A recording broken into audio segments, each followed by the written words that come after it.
Idol, anong pinagkaiba ng mga kabataan noon sa kabataan ngayon? Kabataan noon, kumakaway ka kapag may dumaraang eroplano. Inaantay maubos ang tubig sa tabo sa ulo. Ginagawang swimming pool ang tanggana ni nanay. Ginagawang braces ang foil ng choknat. Naliligo ka sa alilod ng bubong kapag umuulan. At kapag gabi naman, akala mo sinusundan ka ng buwan. Nagko-concert sa harap ng electric pan. Kabataan ngayon, ang problema ay pera at cellphone. Ang problema lang namin noon kung paano makataka sa bahay para di matulog ng tanghali. Umatay man kami sa palo, aminin natin mas maraming nire-respeto na magulang sa panahon noon kaysa ngayon. Mga kabataan ngayon, isang chat lang, may jowa na. Kami noon sa claims lang umaasa. Broken-hearted, papad friends ang resulta.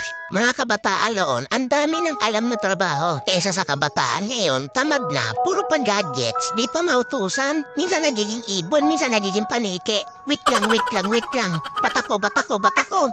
Idol, hindi kawawa ang batang inuutusan sa gawaing bahay. Ang kawawa ay yung batang lumalaki na walang alam sa buhay. Yung nakaranas lang ang pupuso nito. Real talk yan.